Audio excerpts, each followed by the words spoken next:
Ne, no, bomo šli dalje.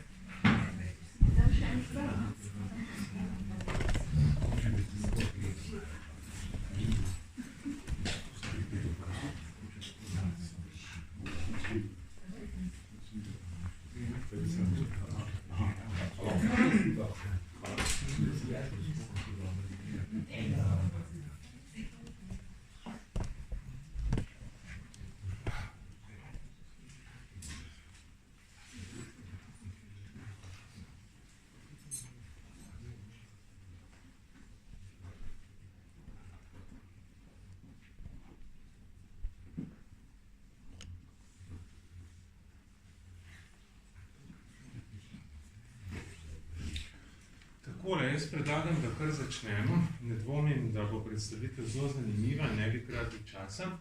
Jaz sem Tomaž Grošovnik, sem nov predsednik Slovenskega filozofskega društva. Torej, tukaj je prvi večer Slovenskega filozofskega društva, nek cikel dogodkov, ki smo si ga zamislili skupaj z Trubarjevo hišo literature. In tukaj bi takoj izrazil hvaležnost Roku Dežmanu, ki nas je nemudoma podprl pri tej zamisli in nam tudi omogočil izvedbo današnjega dogodka. Zelo pa sem tudi vesel, da je naš prvi gost, profesor Marko Uršič, profesor, ki ga vsaj mlajši študentje filozofije smo spoznali v prvem letniku pri predmetu logika. Je pa se zelo hitro izkazalo, da gre za pravega erudita, za človeka, ki je več kot profesionalni filozof, za nekoga, ki je domač tako na področju umetnosti, kot tudi klasičnih jezikov, kot na celem diapazonu, pravzaprav ne samo evropske, celo tudi indijske in drugih kultur in intelektualnih dediščin, tako da smo ga z odprtimi usti poslušali pri predmetu filozofija narave, ki smo ga potem imeli v 4. letniku našega študija. Vemo, da je profesor Uršič si zadal nek monumentalen projekt, in sicer tetralogijo, pa še več kot 4 knjige so pravzaprav 4 letnih časov, tako 5 je, tako je. In v sklopu tega in so tudi v sklopu svojih drugih ukvarjanj je pred nedavnim izdal knjigo pri založbi Cambridge Scholars Shadows of Being. In tudi, ko sem slišal za to knjigo, sem rekel, da res moramo profesora Uršiča prositi, če se nam pridruži na našem dogodku in tukaj je z nami. Res bi se vam zahvalil, da ste si vzeli čas in prišli. In seveda ne bi pa bil predal, bi dal kar besedo našim junakom danes, še Tadeju, ki je tudi hvaležno sprejel povabilo, da bi on vodil prvi dogodek. Tako da hvala vsem, ki ste prišli in upam, da bomo se še videli v prihodnosti na naših dogodkih. Hvala, Tomaž. Kot je že povedal Tomaž, današnji pogovor potekal o v letu 2018 izdani knjigi Shadows of Being. Čisto za začetek, kakšen je pravzaprav odnos med to knjigo in knjigo Osenca, ki pravzaprav obravnava to tematiko, ki jo obravnavate v Shadows of Being? Jaz bi se najprej rad vsem lepo zahvalil, da ste prišli. Me veseli, da ste v tako velikem številu se udeležili tega dogodka, tega pogovora o moji novi knjigi. Zahvalil bi se Tomažu kot predsedniku filozofskega društva. Mislim, da je to zelo dobra zamisel, da se pač knjige, ki jih pišemo filozofi, tudi v širši javnosti nekoliko promovirajo v tem lepem prostoru. Seveda tudi hvala Roku, ki nas gosti v Trubarjevi hiši literature. Torej, veselje in čast mi je, da lahko danes govorim o tem. Najprej torej par besed na to prvo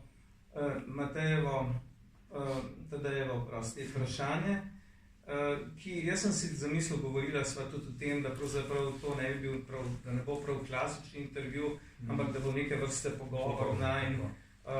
Tadej Urbanija, ki ni bil še predstavljen, je magister filozofije, je doktorski študent, ne pred meni, pri kolegu, drugemu kolegu Dejanu, in pač ima neko kilometrino filozofsko za seboj, ne, in sem tudi seveda tebi hvaležen, da si prevzel to nalogo.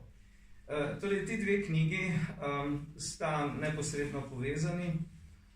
Moja knjiga, zadnja knjiga Štirih časov, to je tetralogija, kot večina vas ve, je to tetralogija, ki sem jo opisal med leti 2000 približno in 2015, ko je šla Zima, zadnja knjiga z naslovom O sencah pri Cankarjevi založbi. Zdaj, ta angleška knjiga je pravzaprav neke vrste priredba te slovenske, s tem, da je po obsegu približno polovico slovenske knjige, to je tisto, recimo, ožje teoretsko jedro te knjige, se pravi ta filozofija senc, če lahko tako rečem, je v njej. Podnaslov angleške knjige je 4 filozofski eseji. Od tega so 3 eseji, ki so neposreden prevod iz slovenske knjige. Zdaj, če povem v slovenščini naslove, je to O sencah idej, O sencah teles in O sencah svetov. To so poglavja, daljša poglavja v tej slovenski knjigi Zima. Potem je pa še 4. esej o sencah realnosti in ta je pa napisan v glavnem, torej večinoma na novo, čeprav je deloma tudi že prisotna tematika v knjigi Zima.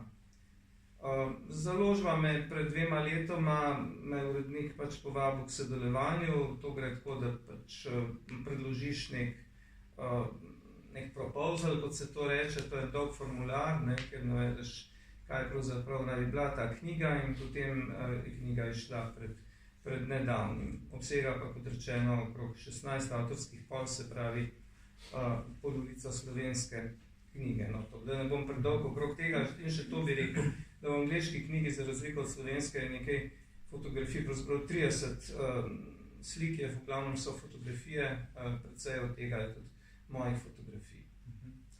Izhodišče premisleka v teh 4 esejev je pravzaprav definicija sence pri Leonardu da Vinčiju. Kateri so tisti bistveni elementi te definicije, ki pravzaprav predstavljajo izhodišče vašega razmisleka? Ja, začnem z Leonardom da Vincijem, ki je od nekdaj en tak moj visoki ideal, da tako rečem, polihistorija. O njem sem že večkrat tudi pisal in predaval. Leonardo da Vinci ima v svojih zapiskih, ki so v slovenščini prevedeni pod naslovom Traktat o slikarstvu, to so pravzaprav fragmenti, ki so zbrani, več kot 1000 fragmentov, ki so zbrani v tej knjigi, ki je šla pri Studia Humanitatis. No, precejšen del te knjige je posvečen optiki svetlobe, senc in teme. In tukaj nastopa več opredelitev sence. Pravzaprav niti ne gre za to, da bi bila neka zelo egzaktna definicija sence, tako analitična egzaktna, ampak precej poudarkov daje senci Leonardo, in sicer ne samo v slikarskem pomenu, ampak tudi v nekem širšem ali pa globljem, recimo filozofskem, da tako rečem, pomenu. Sploh so ti Leonardovi zapiski, jih je treba po mojem mnenju brati na 2 ravneh. En je tisto, da je to pač neposredno navodilo vajencu ali pa tudi samemu sebi, kako naj slika. Drugi pa ta, rečemo, metafizični nivo, kjer govori o pač kako videti, znati videti, saper vedere.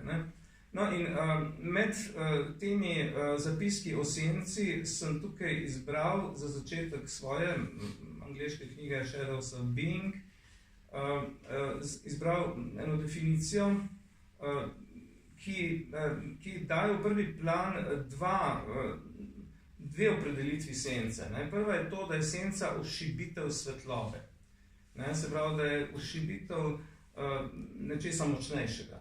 In druga je pa ta, da je senca površinski pojav, se pravi površina in ošibitev. In iz tega potem jaz tukaj se s tem odkrivam kakšne Amerike, podobne zamisli in podobne knjige so bile seveda že napisane, ampak nekako uvodoma jaz tukaj opredelim senco v širšem pomenu, ne samo v optičnem pomenu, kot repliko nekaj močneje bivajoče forme. Recimo kot neko površinsko repliko nečesa, kar biva močneje. Zdaj, tukaj ne gre samo za optične sence, te temne sence, ampak upotegnem v to definicijo tudi recimo svetle sence. Ne? Zdaj, kaj so svetle sence? Bomo rekli, da to sploh kaj je. Mogoče si to lahko tako predstavljamo, da je, pač, če rečemo, da je neka luč zasenčena. Ne? Se pravi, to je običajni izraz zasenčena luč, se pravi, je senca tiste močnejše luči. Ne? No, in ta filozofski pomen sence potem jaz nadgradim in nadaljujem pač, ne, najprej skozi eno panoramo, skozi zgodovinsko panoramo, potem drugi del knjige je pa posvečen predvsem temu, bova prišla pozdaj, virtualni realnosti kot nekakšen senčnem svetu, ne, sprav internetu in tako naprej, senčnem svetu našega realnega sveta. Ne. Tako da senca kot ošibitev nečesa, kar biva močneje, in tukaj se to navezuje potem tudi na neko, jaz to imenujem potem transcendenčno napetost, ne, to ste videli v samem tekstu, se pravi, transcendenca, kot filozofi vemo in kot jo pač opredelimo, je presežnost, v glavnem se govori o transcendenci, ki pač kot neke vrste filozofske monstranstvo, recimo to, kar ni neposredno dano, ali pa to, kar ni čutno dano, ne, v platonskem pomenu.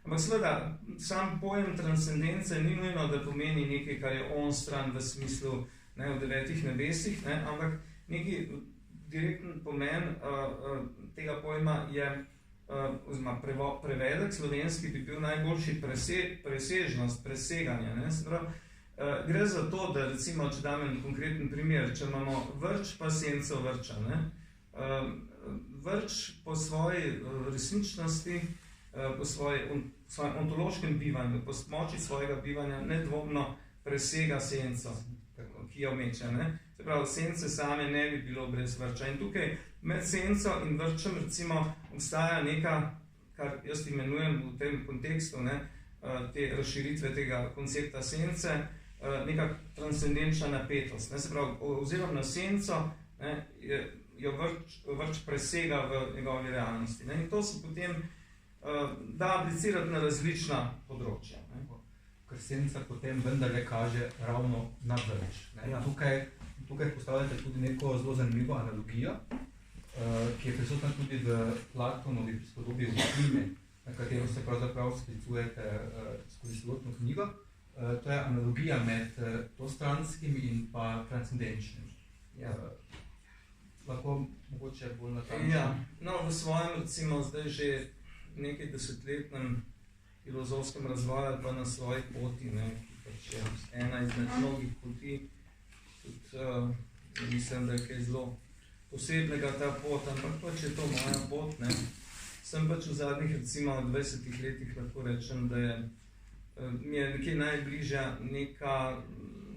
neka sodobna varianta, če tako lahko rečem, platonizma ali pa novo platonizma, ne. Zdaj, to je po svoje nekoliko čudna pozicija z današnjega stališča, danes je zelo malo platonikov ali pa novo platonikov, več je kritikov platonizma. Ne?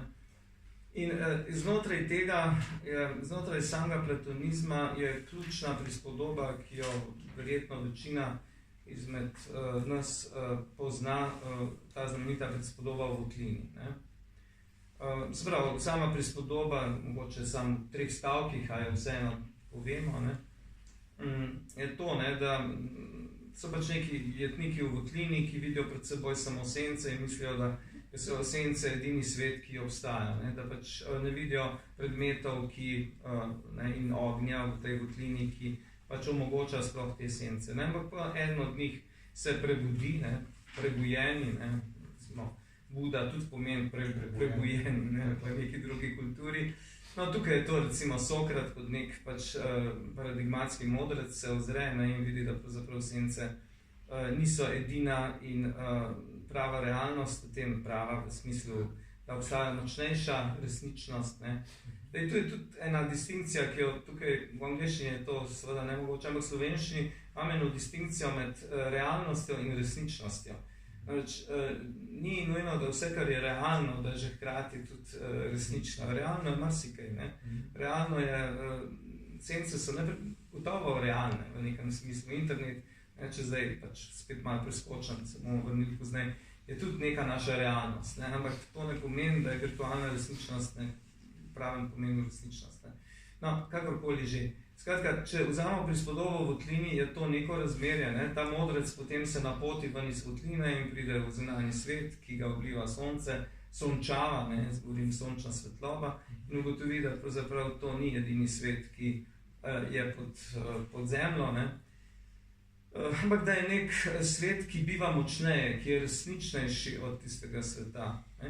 In zdaj tukaj gre ravno za to transcendenčno tenzijo, ne? Se pravi za to neko napetost med sencami in stvarmi, ki se per analogijam, po analogiji prenese na napetost pri Platonu, ne? Samem na napetost med stvarmi, čutnimi stvarmi, kot je vrč, in idejami.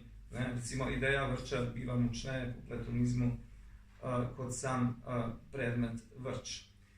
Zdaj, to razmerje v sami knjigi ne ostajam pač znotraj tega. Ne? To so sence idej, to je pravzaprav prvo poglavje. Ne? Ta sintagma sence idej pomeni, da v platonizmu, da so čutne stvari so v nekem smislu sence idej. Analogno, kot so optične sence čutnih stvari. Se pravi, tukaj gre za neko tako razmerje. Ne? So razmerje. Ja, da ne bom predaval preveč. Ta odnosni karakter sence, ki ga izpostavljate, je tudi zelo zanimiv v kontekstu njene epistemološke vrednosti. Torej, senca, ki vodi do nekega spoznanja. Ne? Tukaj se recimo predvsem soočate z Galilejem. Lahko malo bolj natečneje. Druga, zdaj sva že skoraj pri tretjem eseju, no drugi esej ima, če mogoče še par besed o tem. V drugem eseju, ki govori predvsem o krščanstvu deloma, pa tudi seveda o Leonardu spet, senca v slikarstvu, recimo, bom pa šel do teme, do vprašanja, ki ste ga postavili, ampak recimo na slikah, renesančnih slikah, noter je tudi reprodukcija črno-bele reprodukcije so.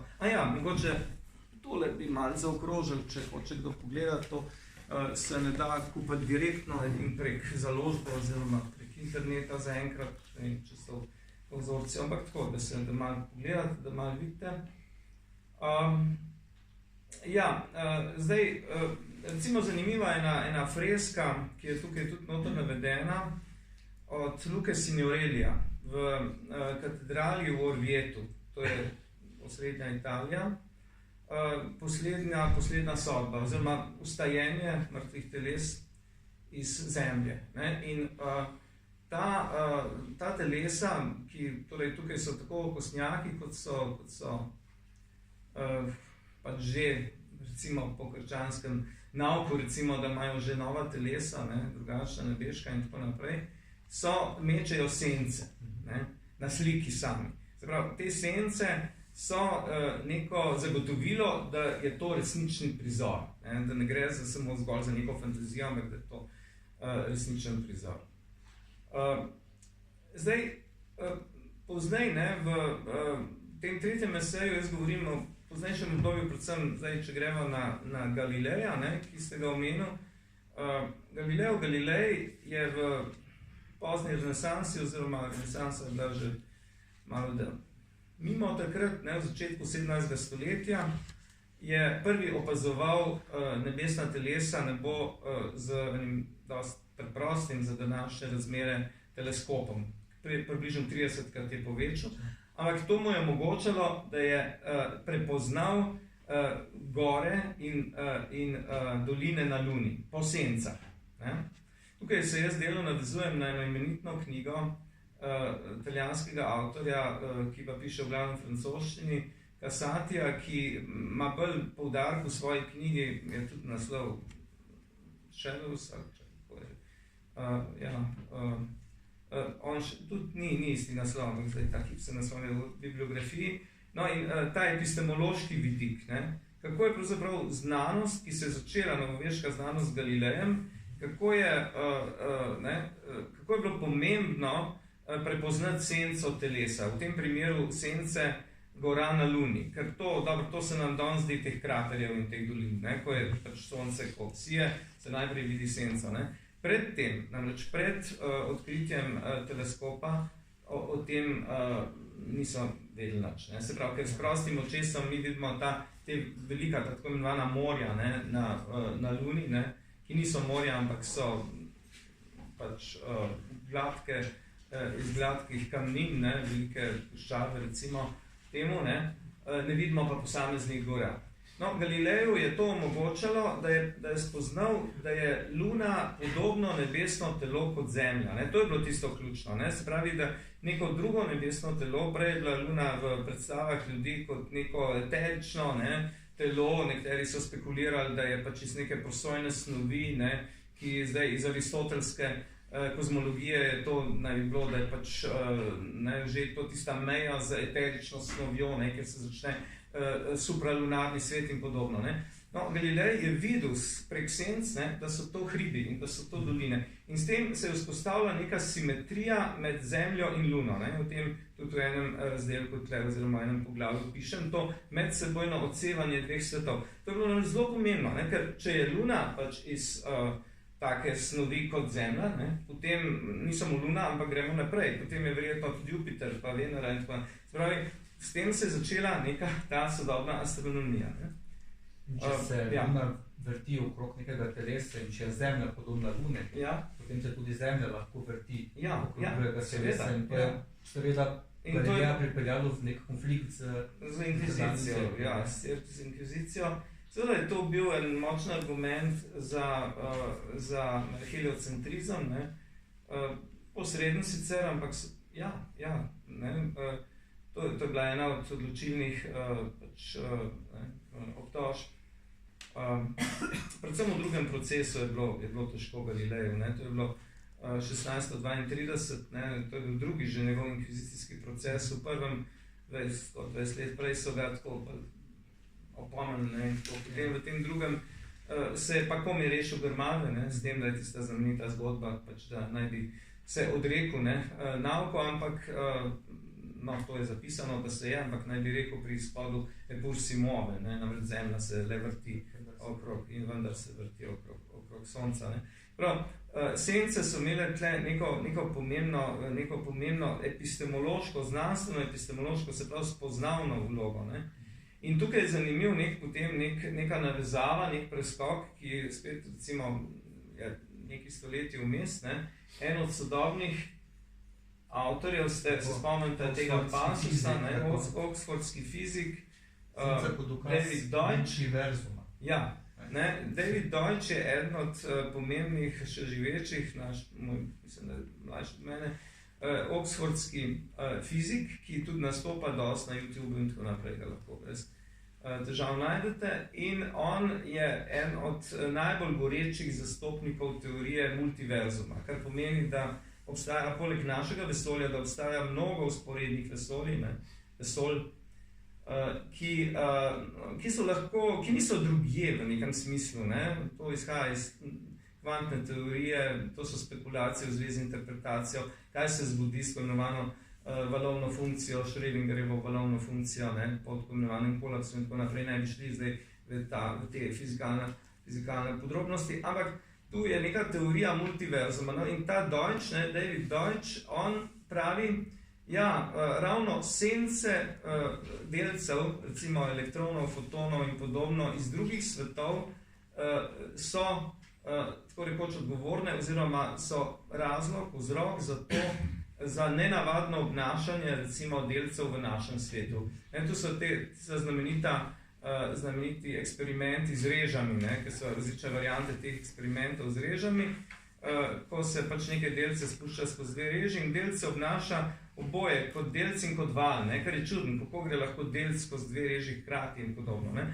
In zdaj ta Deutsch uvaja to razlago, da v bistvu poleg delca, ki ga vidimo, recimo fotona, elektrona, ki je viden, ki je v našem svetu, obstaja nek shadow foton, se pravi, ali pa shadow elektron, se pravi, nek delc, ki ga ne vidimo, ampak ki usmerja pot tega vidnega delca. Zdaj, treba je reči, da ta razlaga, namreč Deutsch se pol primerja tudi z Galilejem, kar je verjetno malo pretenciozno, vsaj po mojem meni se tako zdi, no, ampak ta razlaga je treba reči, da ni ravno standardna, ne. To ni zdaj, ampak je ena od možnih interpretacij zelo čudnega obnašanja kvantnega sveta. Prej, ko ste omenjali Leonarda da Vincija, ste omenjali tudi površinskost sence. Zdi se, da je rdeča nit knjige pravzaprav problem, ko se senca reducira samo še na površinskost. Ja. Ko zgubi to transcendenčno napetost z bivajočim, ki jo meče. Ne? Ja. In v tem kontekstu odpirate vprašanje virtualne resničnosti danes. Kakšen je tu predvsem vloga Žana Baudrillarda, ki ga tudi uvajate, ravno to izguba realnosti, izguba tega odnosa. Ja, to je zdaj tako prihajava v to pravzaprav srednjo tematiko knjige, ne? Ker pravzaprav je tisto, kar je se verjetno tudi založniku zdelo zanimivo pri tej knjigi, je ravno ta povezava med to zgodovinsko, recimo, da tako rečem, fenomenologijo senc, ne? Od recimo, da jaz začnem tam z Egipčani na začetku, pa z Grki, ne? Potem prek Danteja, ne? Ki ga nismo omenjali, to je seveda pomembna postaja Dante, ne? S svojim senčnim svetom, ne?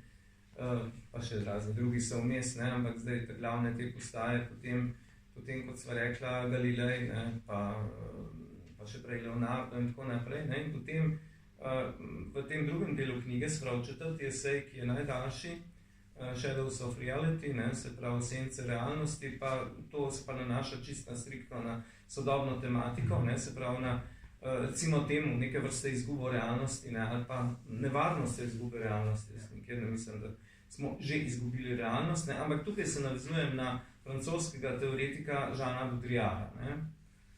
No, preden povem še par besed, preden povem kaj o Baudrillardu še, mogoče še to, ne? V tem osrednjem delu knjige na koncu tretjega eseja so tri poglavja iz umetnosti, likovne umetnosti,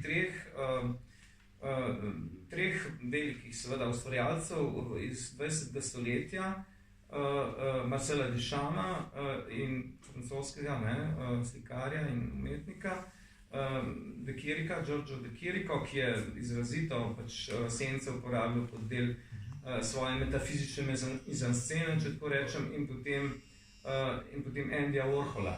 Andy Warhol je zanimiv toliko, ne, ker Andy Warhol, ki vsi poznamo te njegove serije in to, on je v bistvu prisegel tako rekoč na površino, na površinskost, ne. Tudi govorijo v tem smislu, ne, nič ni od zadaj, ne. Se pravi, vse, kar je površina, ne, tu sem in vse, kar je vidite tu, ne. Zdaj, in on ima tudi eno tako serijo zanimivo, prav Sence, ki je imel, ne, letnice točne, ampak tam nekje v 80-ih, ne, se zdi letih v New Yorku, v MoMI.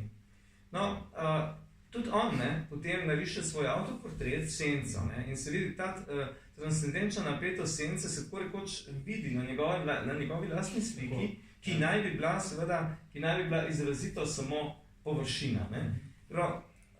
O površini pravzaprav ne moramo govoriti, ker kaj pa je površina brez neke globine ali pa višine ali pa nečesa, česar je to površina, ne. Sprav, tudi v matematiki imamo pač ta pojem površine, surface, ne, zmeri surfaces površine so lahko dvodimenzionalne, trodimenzionalne, ampak zmeri je to, da so vgrajene v nek širši, recimo, večdimenzionalni prostor, ne.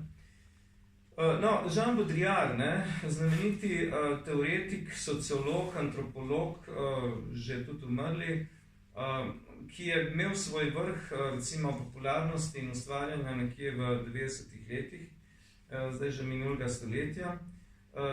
Nekaj imamo prevedenega njegovih knjig, ne, ja, Popoln zločin, pa v isti knjigi je tudi Simulacija in simulakri, ne, in Popoln zločin, to je šlo pri študentski založbi v zbirki Koda pred leti. No, zdaj ta Popoln zločin, ne, Le crime parfait, ne, kaj je ta popoln zločin za Baudrillarda?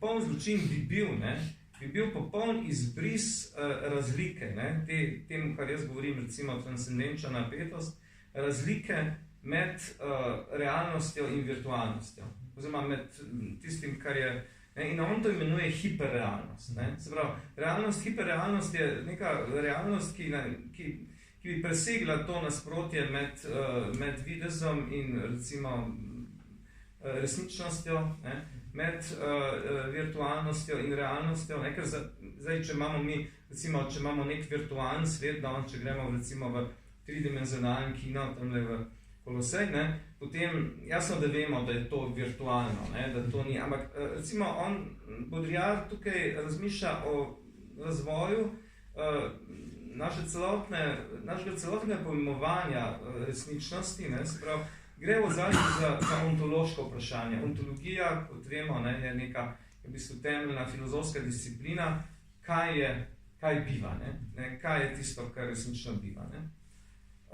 No in tukaj prav, ne, da to je bila ta knjiga Popoln zločin, je v originalu v francoščini šla leta 1995, se pravi, to je bilo 6 let pred padcem, oziroma pred sesutjem dvojčkov, ne, v New Yorku, ne, o katerim, in jaz tudi o tem pišem v nadaljevanju, o tem je Baudrillard tudi pisal takrat, ne, tudi zelo sporno, pravzaprav v marsičem, ne. No, s tem je pravzaprav se v teoretsko misel, novejšo teoretsko misel vnesla nek pomemben element, ne. Ne to, da bi zdaj rekli, ja, zdaj se je zabrisala meja med realnostjo in virtualnostjo, ampak že sama ta možnost, da razvoj vodi v to smer, ne, je tukaj po svoje fascinantna. Zdaj, če mogoče eno tako anekdoto, jaz se spomnim pač tistega 11. septembra leta 2001, ne, ko smo gledali pač te posnetke na televiziji, ne, nisi vedel, ali je to zdaj nek horror movie, ne, ali je to sprav. V bistvu je bilo to celo obrnjeno v tem smislu. Imel si dogajanje, ne, ki se realno, fizično, ne, ta tragedija se zgodila, in imel si pravzaprav za nek horror movie. Ne. Ne, ampak Baudrillard piše zdaj v obratni smeri. Ja, kaj pa če recimo pridemo do neke točke, da bo virtualnost, ne, ki je z kibertehnologijo, z tehnologijo računalništva napreduje, ne, sprav trodimenzionalna realnost, ki ima trodimenzionalne projekcije. Potem je tudi tako imenovan internet stvari, ne. Potem so recimo te začeli se z rokavicami, ki lahko posnemajo čutenje, ne, in podobno. Ne. Se pravi, jasno, da zdaj v nekem smislu najlažje je posnemati te tako imenovane glavna teoretska čuta, kot Hegelov izraz je to, teoretska čuta sta vid in sluh, ne. Medtem ko neteoretski čuti ne bi ostali trije. Ne. Zdaj, zelo težko je, recimo, dobro, posnemati, lahko von, ne, se lahko neko substanco pač spusti, ampak to ni virtualno potem. Ne. Medtem ko virtualizacija zvoka, ne, recimo orkestra se dogaja z stereo napravami že nekaj časa. Ne. Zdaj, vidnosti, ne, se dogaja seveda z temi napravami, ki od 3D kina in vseh teh stvari, simulatorjev, ne, recimo, to so zelo koristne stvari, ne, tudi simulatorji letenja, kje se bojo pa naučili piloti drugje kot na simulatorju, ali pa zdravniki, recimo, ne, operirati in te stvari, ne. Ampak to postavlja neko globoko, bi rekli, ali pa globoko, ta beseda globoko danes ni prav, ne vem kako, ne, ampak recimo neko zelo pereče filozofsko vprašanje, kaj se pravzaprav dogaja z resničnostjo, ne? Na kakšen način a se tu dejansko zelo to spreminja ali ne. Ne? Zdaj, to se seveda pol navezuje v tem, tu je kupenih raznih tem, ne, v tem drugem delu moje knjige, tudi v zvezi, tudi na vse zadnje ta obsesija, ne, k sreči ne prav vseh, ne, članov mladih generacij z internetom, pa s pametnimi telefoni in tako naprej, sprav, pa s tablicami in tako, ne. Ampak dejstvo je pa, da ne bo nesporazuma, jaz rad moram uporabljati te naprave in jih z veseljem uporabljam. Ne vseh, ampak pač tiste, ki jih potrebujem. Ampak po drugi strani, ne, ko vidiš recimo v neki kavarni, da se 4 mladi ljudje srečajo in da vsi pravzaprav ne komunicirajo med seboj, ne, ampak da gledajo vsi 4 v svoje pametne telefončke, ne, in tam vlečejo s prsti po ekranih, ne, je pravzaprav to nekoliko nenavadno. Ne. Mislim, ena izkušnja je, ki si rečeš, ja, kam pa vodi ta svet, če bo to pošlo naprej, ne. Jaz nisem med tistimi, da takoj povem med recimo tehnofobi. Ne? Ja. Mislim, da je leč od tega, tudi pa seveda ni tu neka opcija ludizem, novi ludizem, ljuditi, veste, so bili pač Amiši, ja, ali pa Amiši danes v Ameriki, ja, ki pač popolnoma zavrnejo recimo vsako tehnologijo. Tehnologija je seveda moderna tehnika, je naša realnost. Ampak včasih se pa verjetno ne zavedamo velikanske skrite nevarnosti, ki je v tem. Ne? To pa je. Ne? Ja. Tu nevarnost še posebej izpostavite, ko obravnavate sodobne futuriste. Predvsem tukaj je predvsem zanimiv koncept singularnosti, ko se pravzaprav dejansko zabriše ta meja med... Ko bi se, recimo. Ko bi se, v primeru, da bi do singularnosti šlo zabriše ta meja med realnim in virtualnim. Lahko kaj poveste v tej smeri? Ja, en del te knjige posvečam tudi razmisleku o, lahko bi rekel, zelo vplivnih futurologih.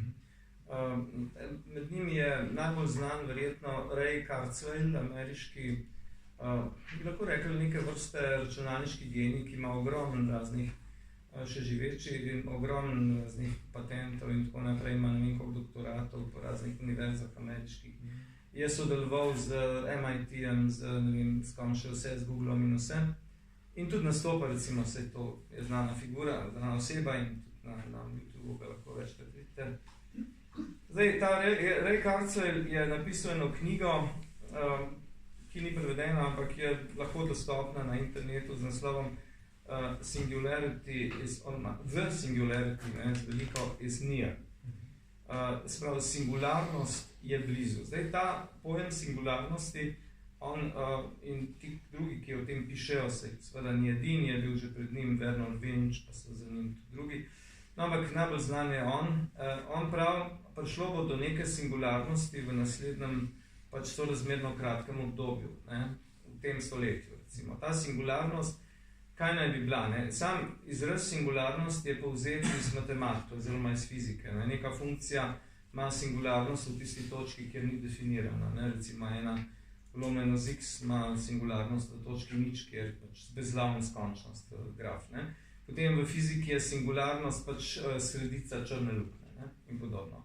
No, za to fizikalen pač pojem singularnosti je značilno dvoje, ne? Da je singularnost zastrta, ne, zaenkrat še zastrta, ne, in da popolnoma spremeni zadeve, kot se odstre. Recimo, to so ti znameniti primeri, ki jih navaja, ne, ali pa recimo miselni eksperimenti, ki jih navaja tudi Stephen Hawking, ki jih je navajal v znani knjigi Kratka zgodovina časa, kako nek pogumni vesoljec, ne, se odloči, da bo z matične ladje, ki v varni orbiti krožijo okrog črne luknje, se bo spustil v črno luknjo in kaj se bo temu človeku dogaja.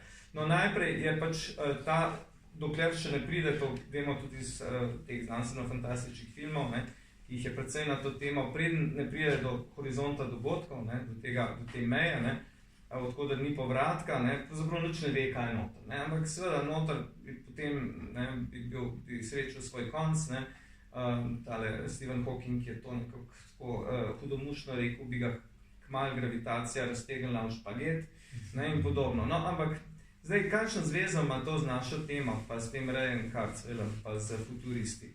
Zdaj, ta pojem singularnosti se tukaj ne razume kot fizikalna singularnost, kot neka črna luknja ali nekaj takega, ampak v nekem prenesenem pomenu. To je nek dogodek, ki je specifičen, ki je singularen. Se to tudi ni nekaj zelo novega, ne? Zelo star dogodek. Ne?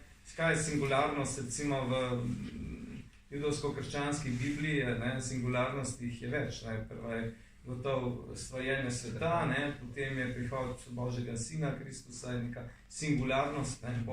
Po tem premovernem mišljenju se to zgodi samo enkrat in nikoli več, ne? In potem seveda tista glavna, ne? Ki je najbolj primerljiva zdaj za to, o katerem z to pač kibersingularnostjo ali pa recimo, ne, o kateri govori Kurzweil, je pa sodni dan, apokalipsa. Ne. No, zdaj ta singularnost, ki naj bi nastopila, zdaj ta Kurzweil je v bistvu on je po svoje malo nor, ne, ampak to na način pač genialno nor ali kakorkoli, ne, to je težko reči, zdaj, kako je s tem, ne, ampak v glavnem ga imajo, malo čudenja, ne. In on recimo pravi, da bo leta, on naredi zelo precizno kronologijo, ne? In pravi, da bo leta 2045, ne? Zdaj marsikoga med nami verjetno takrat ne bo več na tem svetu, ampak on pravi, da bo točno takrat nastopila tista singularnost, ne? In kaj naj bi to bilo? To bi bila točka, ko bi prišel do tako imenovanega transhumanizma. Se pravi, ko bi se končalo obdobje Homo sapiensa in ko bi najbolj razvito bitje, ne, pač na tem planetu Zemlja postal nek recimo superračunalnik, neka superinteligenca. Ne. Zdaj, s temi distopijami ali pa negativnimi utopijami je tako, ne, to pravzaprav vemo iz našega izkustva z preteklimi. Ne. Recimo, če vzamete znamenito knjigo Orwella, 1984, ki je bila napisana 1948, ne? Orwell je takrat napisal in je tudi bila ena distanca tako recimo koliko je bilo to manj kot 40 let do tistega dogodka. To leto je že zdavno minilo, ne? Še kar mirno leto je bilo takrat, ne? Punkerji so bili, mislim, da so bili v razcvetu, ne? In tako naprej, skratka. Ni bilo tako, niti ni bilo tako, kot leto recimo 68 ali pa kot, ne vem, leto 90 ali pa 80. Dokaj mirno leto je bilo, ampak gledajte, to se pravi, tisti strah, ne, ali pa tista futuristična dimenzija, ki jo je Orwell začrtal, se ni uresničila v tej obliki, kot je bila napisana. Saj nikjer nimamo teh nekih ministrstv resnice, ki so visoka kot, ne vem, neke piramide velikanske, pa telekranov v tej obliki, pa to. Ampak, ne, v nekem drugačnem pomenu se to vendarle uresničuje. V nekem bolj perfidnem pomenu se uresničuje ta orwellijanska utopija. In zdaj podobno je, podobno je pravzaprav s tem Rayem Kurzweilom, ne, čeprav on pravi, ja, leta 30 bo recimo, to je že sorazmerno kmalu, ne, čez 11 let, naj bi računalniki po inteligenci, po splošni inteligenci, ne po neki posebni, ampak naj bi prehiteli človeka. Ne. Tu gre za ta general artificial intelligence. Tu ne gre za, recimo, jasno, da šahovski program je prehitel velemojstra, ampak drugače tehnično rečeno, da bi računalnik Turingov test, ne, ki je tak funkcionalni test, pač, kdaj bi računalnik dohitel ali prehitel človeško inteligenco, naj bi računalnik opravil okrog leta 30. No, okrog 45, pa bi pa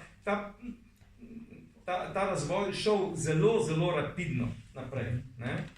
In to, da je to neka eksponentna funkcija, to spet ni neka fantazija. No, zadnje smo priča temu, da se razvoj dogaja z eksponentno naglico. Ne?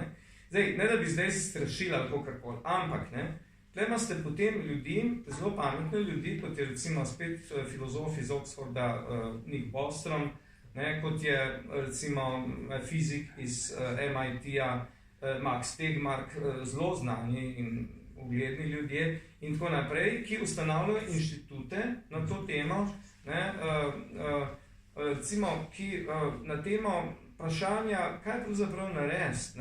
No, tudi spokojni Stephen Hawking je rekel, da najpomembnejše vprašanje je vprašanje, kako bomo se vzpostavili v odnosu do umetne inteligence. Kakšen, ne?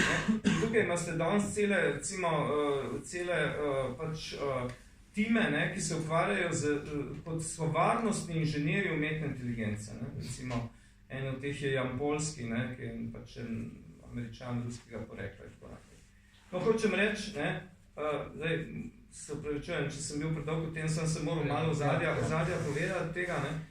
Zdaj, ta singularnost, ne, se pravi tehnološka singularnost, ne, naj ne bi bila pač neka, recimo, religiozna singularnost v tem klasičnem pomenu, kot je recimo posledna sodba, ki je tazga. Nasprotno, optimisti pravijo, ja, to bo začetek neke nove dobe. Ne. Ampak pač skeptiki, ne, pa pravijo, ja, nove dobe že je samo vprašanje, če bo homo sapiens sploh lahko preživel. Čeprav ta ideja transhumanizma, torej ta prebuditev superinteligence, stavi na nek izomorfizem med človeškim umom in pa algoritmi. Ne? Ta primerjava je zelo vprašljiva, če lahko človeški um preprosto prevedemo v algoritme. V zadnji tudi ideja, da bi preprosto nekega dne lahko naložili svojo zavest na neko drugo materijo, ne? In bi tako živeli večno. Ja, to je res, ne. Zdaj v tej obliki, da bi celotno svojo, recimo svoj mind, ne, kot je to angleščina, ta izraz mind je pravzaprav, ne, prvotno bi bil to duh, ne, ampak je bolj duševnost, ne. Pač recimo, da bi celotno svojo duševnost naložilo neko vlak, ne. Recimo, ampak vse to se deloma tudi že dogaja, ne. Se pravi, tudi že nalagamo svoje spomine, svoje misli, svoje pričakovanja, ne, v nek virtualni prostor, ne. Zdaj, to, kar si vprašal, ne, to oziroma to, kar si načel to temo, ne, tega izomorfizma, ne, med človeško zavestjo in računalnikom, ne, to je ena taka zelo, zelo široka tema, ki zdaj seveda ne bomo mogli kaj dosti, in tudi v tej knjigi jaz ne grem toliko v to, ker je to je predvsem tema tako imenovanega odnosa mind-body problem, ne, ki je en odnos med telesom, predvsem možgani in duševnostjo in mentalnimi in možganskimi nevrološkimi procesi. In to je področje, ki ga obravnava ena velika interdisciplinarna skupina znanosti od recimo nevrologije, kognitivne filozofije in tako naprej, informatike. Ne? Zdaj, na začetku razvoja umetne inteligence, jaz se spomnim tam v poznih 70-ih letih, ko smo začeli se čuditi tem čudesom novim in to spremljati, je bila zelo prisotna ravno ta ideja, ta izomorfizem. A je možno, izomorfizem pomeni neko obojstransko preslikavo. Imate dve množici ali pa dve strukturi, ne? Če eno lahko preslikate popolnoma v drugo, ne? Sta izomorfni. Ne? Zdaj, a je možno našo duševnost, vse naše mentalne procese direktno preslikati v nevrološke procese in obratno. Ne? Ali pa recimo, ne nevrološke, se upravičujem, v programe, ne, v programe umetne inteligence in obratno. Če bi bilo to možno, ne, bi celotno svojo zavest, spomine, želje, vse pač lahko v tisto oblaček, ne, preslikal, in to je ta fantazija, da s tem bi lahko živel večno, čeprav bi telo tle umrlo v tem svetu. Ne.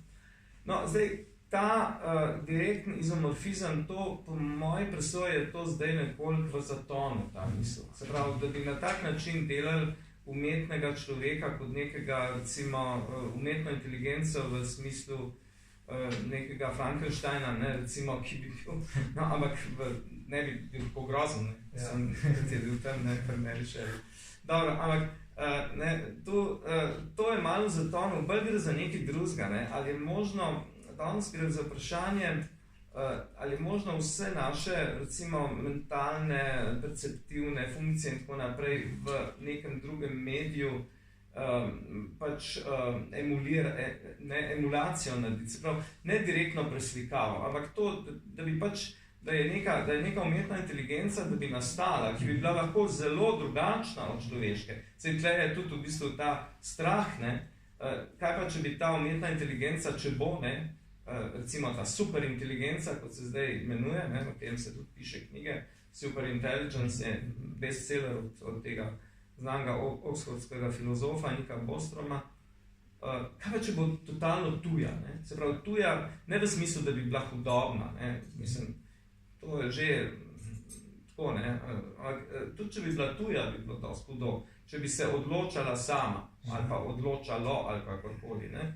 Tukaj se gotovo spomnimo znanstveno-fantastičnih filmov, tako kot je recimo Odiseja 2001, ne, ki je bila narejena tudi mnogo pred tem letom 2001, se pravi leta 68 je bila prvič projekcija tega našega kultnega filma, tam je pač tisti računalnik HAL kompjuter, ki pač je tako rekoč identičen s tisto vesoljsko ladjo, s katerim se potem glavni junak David bori, se tle ena slika iz poznega prizora tega filma v tej knjižici.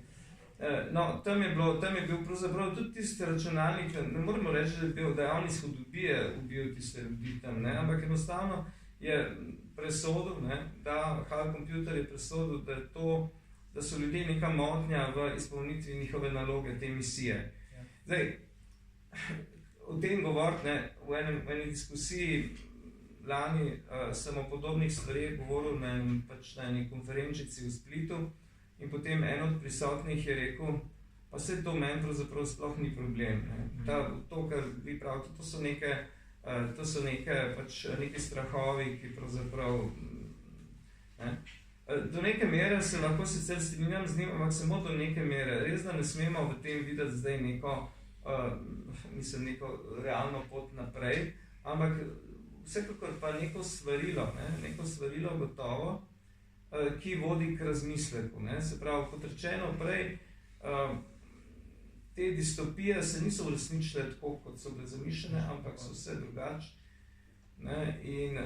In tukaj recimo je, zelo pametni ljudje se s tem ukvarjajo. In tukaj gre za to, koliko se bo lahko, ker to, da računalnikov ne bi bilo več. To je podobno kot luditi so, stroje razbijemo, pa bo problem brezposelnosti rešen.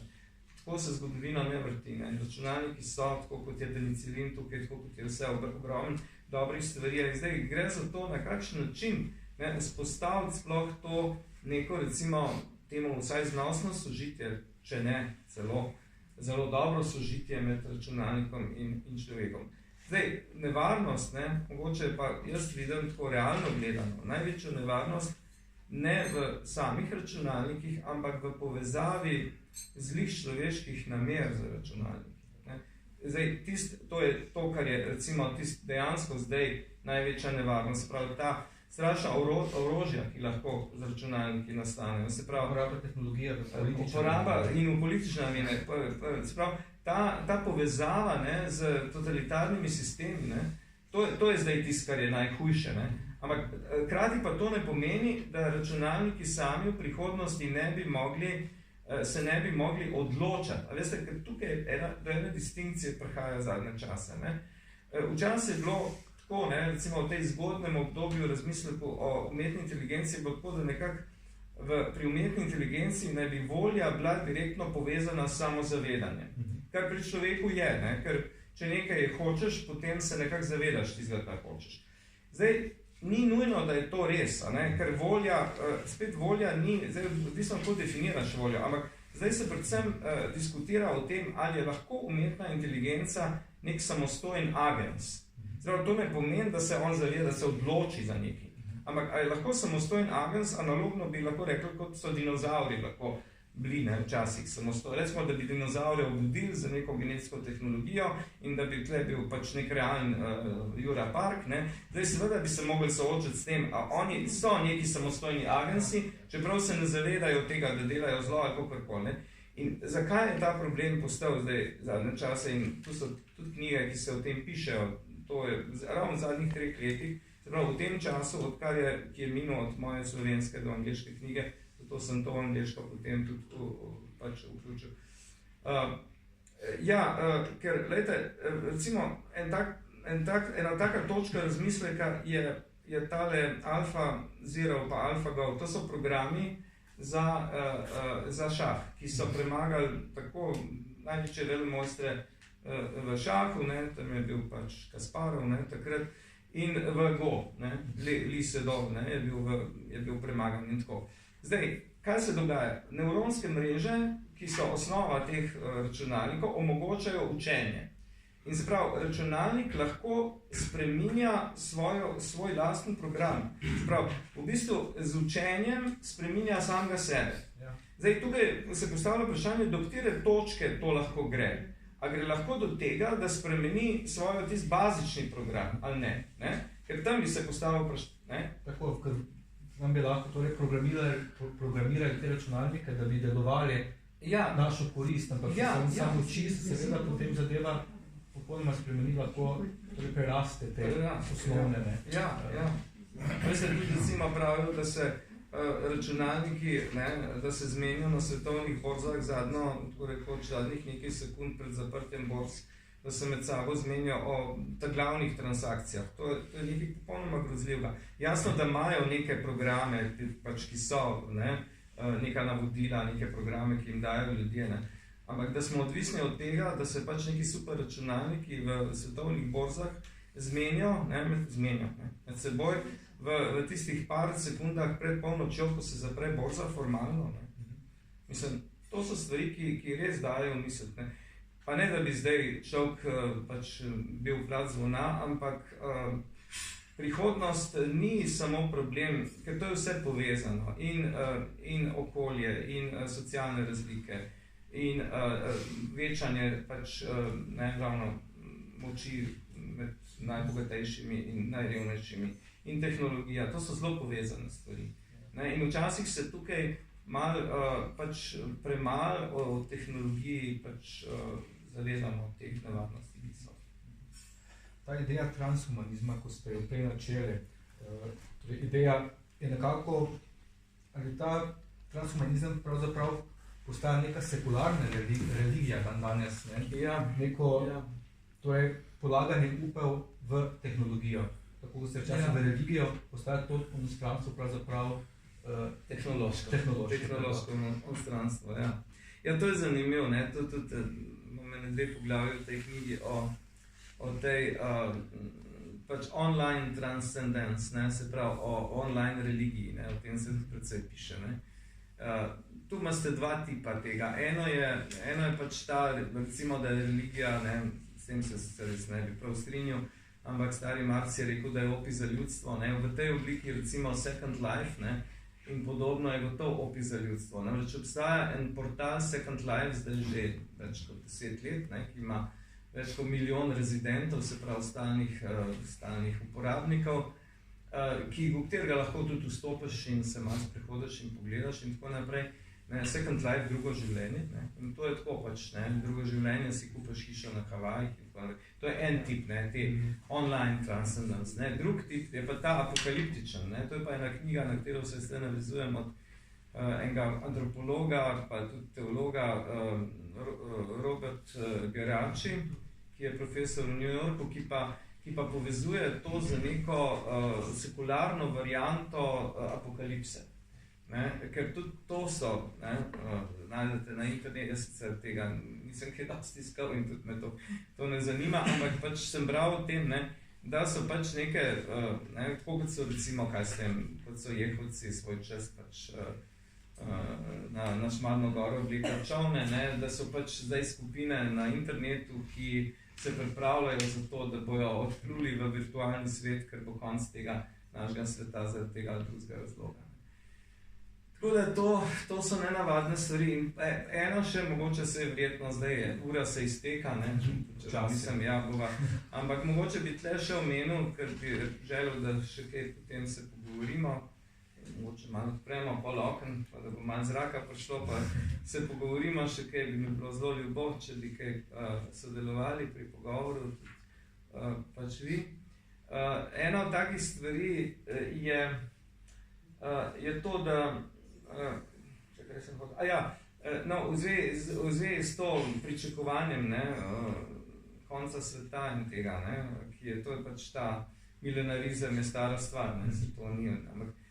Zdaj nekateri seveda pričakujejo, da bo rešitev te civilizacije naše v nek izstop v neko virtualnost. Če ne v tem stoletju, pa v prihodnem, ali pa ko bo prišlo do najhujšega. Zdaj, upajmo, da ne bo. Jaz skušam biti nek, ko bi rekel, optimističen pesimist, ali pa obratno, nek zelo zmeren optimist, da se stvari vendarle obrnejo vse v pravo smer. Sam dejansko je pa problem, da zaenkrat ni nobenih pravih indicev, da se bojo stvari obrnile na boljše.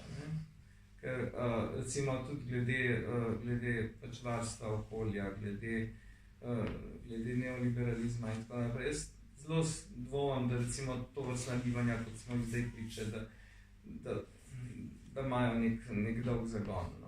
Recimo te rumeni jopiči in tako, ne vem, to težko reči, ampak ni prave perspektive in to je hudo, ne. In zdaj, recimo tisti najbolj črnogledi, ne, pač privrženci te umetne inteligence, tudi Kurzweil, ki je sicer načelno optimist, ampak nekako tako razmišlja, ne. Itak bomo odpotovali v virtualnost, ne.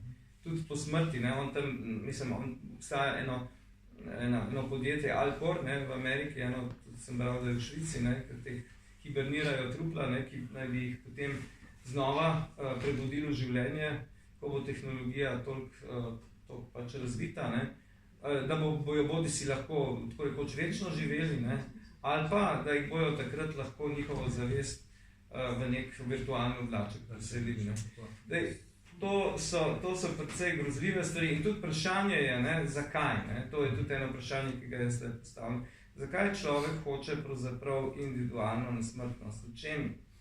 Ne? Če bi bilo to sploh, če je to na račun prihodnih rodov, pa tako, ja, mislim, zakaj le? Ne? Ja. Zakaj le? Ne? Ta težnja po osebnem preživetju je pravzaprav prisotna tudi že, recimo, ko se ukvarjate z sencami pri Danteju. In tam so sence pravzaprav obličje nekdaj živečih teles. Ne? In tukaj se kaže nek, mogoče bi temu lahko rekli, egoizem. Ja, ampak egoizem mogoče v skrajni konsekvenci, ampak po drugi strani je zelo, zelo globoko v vseh nas prisotna zakorenjena ta želja po ohranitvi neke strukture, ne? Recimo jaz večkrat uporabljam eno tako sintagmo, tukaj ali pa stavku, ne večkrat, no, uporabljam ga od daleč senca, od blizu duša, ne? Ko prideš tudi pri Danteju, ne? Danteju, če jih gledaš od daleč, so to vse sence, ko se približaš, ne? Ko se recimo, ko bereš o Pavlu in Franceski, ne? In njuni ljubezni vidiš, da so to duša, ne? No, ampak kaj je zdaj tukaj, ne? Ta želja po preživetju strukture, obličja, ja, kaj bi pa bilo, če bi Dante recimo prišel, ne? Če bi ga Virgil pripeljal tja do praga nebes, ne?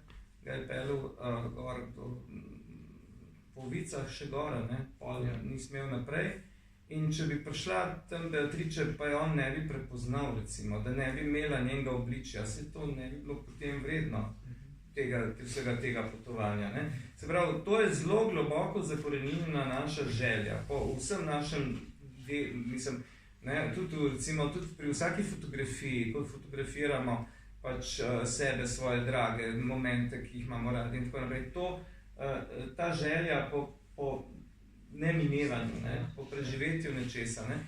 Seveda, zdaj, v skrajni konsekvenci pa ta želja lahko se sprevrže, kot ste omenili, neka vrsta egoizem, kot tudi v tem primeru, ne, če bi bilo to res možno, da bi ljudje preživeli smrt in da bi recimo stari ljudje bili oživljeni in tako naprej, ja, kje bi pa ta planet sploh omogočil, kje bi bil pa prostor za nove ljudi, za nove generacije, ne, to bi potem pomenili tako spet, da se ne spomnim naslova, je bil en zdravstveno fantastičen film pred leti, ki je bilo tako, da nesmrtnost, pogoj za nesmrtnost, cena za nesmrtnost je bila neplodnost, ne, oziroma to, da ni novih rodov.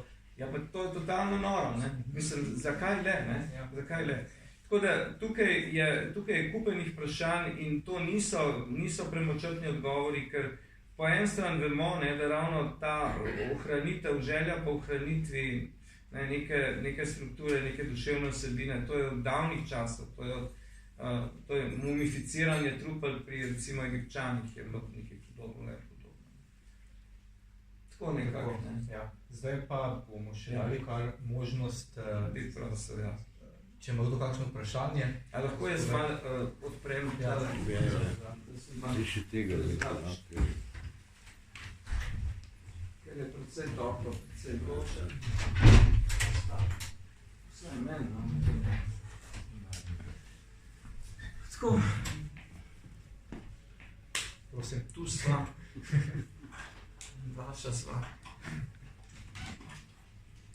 Krščanstvo obljublja ohranitev strukture, jaz pa ti bova dobila Kristusovo telo, 33 let bova stara. Kako ni dobro? Ni to lepo upanje? To jaz ne vem. Jaz pač spoštujem ljudi, ki verujejo na tak način, sam tega ne zmorem, ampak ne sodim o teh stvarih, nočem soditi, ker pač od teh stvari preprosto ne vemo. Ne? Zdaj, ja, recimo, če vzamemo, sej mogoče ni treba ravno, mislim, sej Dante, ne, če ne, v bistvu to je ta krščanski svet, kjer se pač je preživijo vsa ta obličja teh senc, ne. Čeprav sodobni intelektualci krščanski verjetno ne razmišljajo ravno na tak način, ne, po mojem, ne. Zelo različen diapazon imaš. Zanimivo narejene so bile neke študije sociološke o tem, koliko tistih, ki se deklarirajo danes za konfesionalne kristjane, se pravi, to pomeni, da hodijo redno v cerkev in tako naprej, da imajo zakramente, koliko jih verjame neposredno verjame v individualno posmrtno življenje. In fascinantno je bilo to, da zelo malo, se pravi, ne vem, procentih ali bilo 20% nekaj tazga, jih recimo verjame v preživetje, ne, v tem smislu, sej tudi svet Pavel, ne, govori o tem zelo zadržano v teh znamenitih, torej v pismu Korinčanom, pa tam, ki govori o tem, da pač dobili bomo drugo telo, ki bo nebeško in to nam in grede o tem, poglobljeno in široko piše kolega Tine Hribar v svoji novi knjigi oziroma v trilogiji, zdaj bo zadnja knjiga išla, Nesmrtnost in neumrljivost. Vse krščanstvo v svojih začetkih tudi ni izpostavljalo te analogije med to osebno preživetje ni bilo toliko. Ni bilo toliko, ne? To je se šele kasneje. Čeprav tle, tudi jaz recimo imam tukaj v knjigi, ne, pač en odlomek o tem, o tej analogiji, ne, med tem in drugim svetom, ki pravzaprav te analogije v samem, ki je zelo očitna pri Danteju, ker pri Danteju dejansko cel ta svet se v nekem smislu preseli v onstranstvo. V samem Kristusovem nauku te analogije ni. On govori, v evangeliji govori Jezus v parabolah.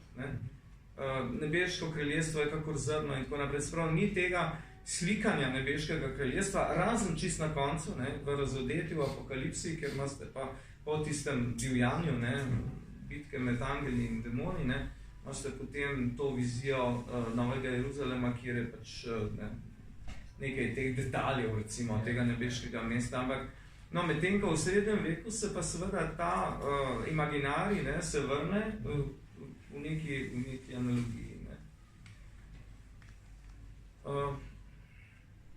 Kaj sem hotel reči? Mogoče še omeniti tukaj vlogo filozofa Martina Heideggera, ker tudi vem, da kolega Tadej, da se ukvarjaš tudi v dizertaciji za zgodnjo filozofijo Martina Heideggera. Martin Heidegger, kot veste, je eden od najpomembnejših filozofov 20. stoletja, nedvomno bil zelo kontroverzen filozof, ne samo po svojem sramotnem političnem angažmaju za nacizem in tako, ampak tudi sicer v svojih mislih. Ampak seveda, nekatere stvari, ki jih je on odprl, so pa ključnega pomena. In on je recimo napisal en tekst, ki je zelo pomemben, ki ima naslov Tehnika in obrat. In ta tekst je bil potem neka podlaga mnogim filozofom v drugi polovici 20. stoletja za razmišljanje o tehniki, o tehnologiji. Tudi preimenovanemu Baudrillardu, pa tudi recimo, kaj s tem ljudem strukturalistične, poststrukturalistične šole, kot Derrida in drugi, je Heidegger na njih vplival. Zdaj, kaj je bistvo tega razumevanja tehnike? Heidegger pravi, da tehnika je v bistvu neko vrste postavljanje sveta, da vse je postavljeno kot uporabno, vse je postavljeno v smislu neke utilitarnosti, razpoložljivosti. Se pravi, da ves svet vidimo samo kot v funkciji nečesa, da nobena stvar ni pravzaprav lepa zaradi, ali pa dragocena zaradi nje same, ampak za voljo nečesa. No in potem se pri Heideggeru se to povezuje z drugim člankom o v bistvu umetniškega dela, kjer pa nekako zoprstavlja umetnost kot poeziji, zoprstavlja tehne, ne, oziroma znači zoprstavlja, to je spet dosti zapleten odnos tehne poezije, ne, ampak v bistvu tehnologija naj bi imela svoj ključni, recimo pandan, svojo protiutež, sodobna tehnologija po Heideggeru ravno v umetnosti, v pesništvu, ne, pesniškem snovanju. Pesniško snuje človek, ne, in podobno so njegove izjave. Zdaj, do neke mere gotovo to drži, ne, ampak tudi danes verjetno tudi sama umetnost ne more parirati tej moči in vplivu tehnike, ker tudi vprašanje zakaj, ne, a je to treba neko nasprotje na tak način postavljati. Bili so namreč teoretiki umetnosti in so še, ki prav iz teh tehnik, recimo iz virtualne realnosti in podobno, delajo nove umetnine. Ne. Mislim pa, da tisto, kar recimo je res pomembno, ne, vsaj v mojem mnenju, je, da se zavedamo duha, ne, ki ga nosimo vse. Zdaj, duh ni spet nekaj spiritualnega v smislu onstranskega in tako naprej, ampak duh vsak od nas nosi v sebi duha kot zavest, kot voljo, kot ljubezen, kot to, da vidimo ta svet. Ne, in to je edino tisto, na kar se pravzaprav lahko opremo, ne, da ne bomo zdaj govorili samo o teh negativnih stvarih. In če je kakšna možnost, da ta civilizacija preživi, je ravno v tem, da se zavedamo tega, ne? Da se zavedamo, da pravzaprav homo sapiens, ki ni nujno, da je to zadnja najvišja oblika življenja na Zemlji, lahko da se bo razvil v kaj višjega, ampak naj se razvije v kaj boljšega, res višjega, ne pa v nekaj, kar bi bilo recimo, kar bi bila velika recimo regresija. In edino, če pomislimo, ne, vsa ta, recimo, če vzame evolucijsko teorijo, ki seveda najbolj plauzibilna teorija razlage nastanka živih bitij na Zemlji, darwinizem, koliko milijard, ne samo milijonov, milijard let je bilo potrebnih za to, da je prišlo do primatov, da je prišlo, pa vse mestne stopnje, da je prišlo do homo sapiensa. Ne?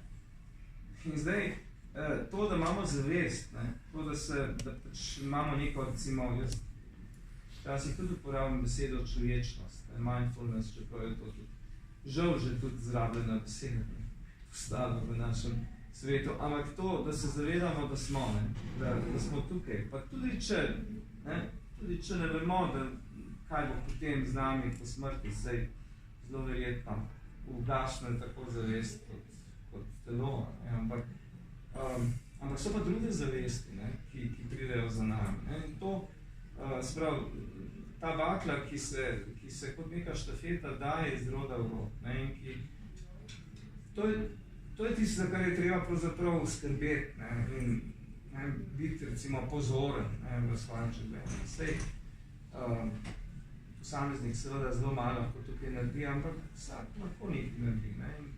Ker verjetno nekih velikih revolucij ali pa verjetno, ne vem, to je spet težko prognozirati, ampak vprašanje. Danes so orožja tako močna, da vsak velik kaos, ki bi se vzpostavil, kaotična situacija na Zemlji zaradi neke radikalne spremembe, če bi to bilo s neko kaotično situacijo, bi bilo to verjetno pogubno, še bolj kot je zdaj to, kar imamo. Tako da, kaj pa je recepta, pa ni seveda. Prav znotraj te evolucije, homo sapiens se je prišel tudi do točke, ko ima ta vrsta, torej mi, dostop do lastnega načrta. Ja, to je ki ga lahko spreminja. Ja. To je zanimivo. Ja.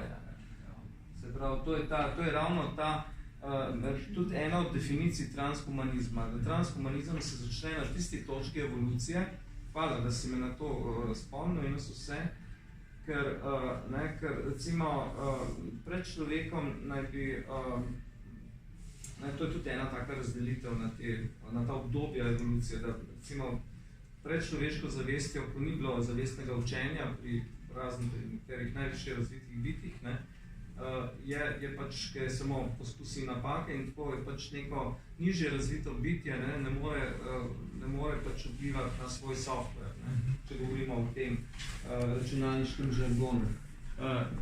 kaj šele na hardware. Ne?